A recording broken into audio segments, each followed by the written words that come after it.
Pagresolba sa territorial dispute at paglaban sa cross-border crimes ang ilan sa napagkasunduan sa state visit ng Vietnamese President sa Pilipinas. Nakatutok si JP Soriano.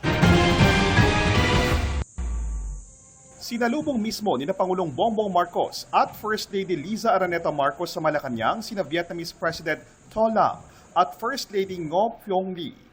Bahagi ng unang state visit ng Vietnamese leader ang pulong nila ni Pangulong Marcos. Sa joint statement na binasa ng Pangulo, binanggit na pinagtibay ang commitment ng dalawang bansa sa pagpapanatili ng kapayapaan, stability, freedom of navigation at overflight sa South China Sea.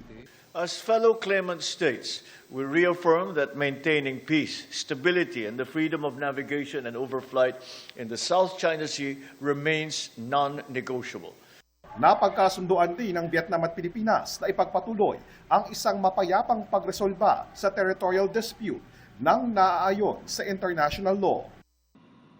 Bagaman may overlapping claims o may mga bahagi ng South China Sea o ng West Philippine Sea na inaangkin ng Pilipinas at Vietnam, ayon kay Defense Secretary Gilbert Gibo Teodoro, mainam daw na palakasin pa ang bilateral relations ng Pilipinas at Vietnam. Hindi naman nag-aagawan na actively ng teritoryo. Maganda naman yung ating samahan. At saka ayaw naman nilang sabihin, China din naman ang pinangangambahan nila. At para bigyang diin pa ang pagpapalakas ng ugnayan ng dalawang bansa, nagkasundo ang Vietnam at Pilipinas na itaas pa ang antas ng kanilang ugnayan mula sa kasalukuyang strategic partnership patungo sa enhanced strategic partnership.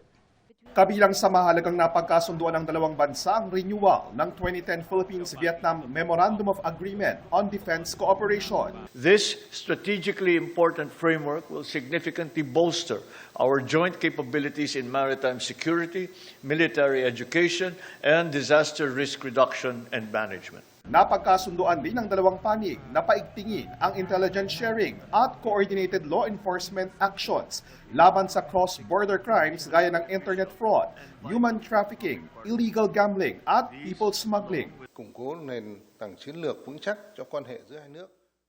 Maintaining delegation exchanges at all levels and at the high levels across all channels. Một tổ chức hoặc cá nhân nào lợi dụng lãnh thổ nước này có những hành vi hoạt động chống lại nước kia.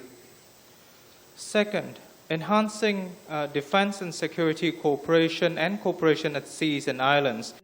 Nilagdaan din ng Vietnam at Pilipinas ang Memorandum of Understanding on Information Technology at Digital Transformation para sa mas malalim na kooperasyon sa digital inclusion, e-governance at emerging technologies. JP Soriano, Nakatutok, 24 Oras.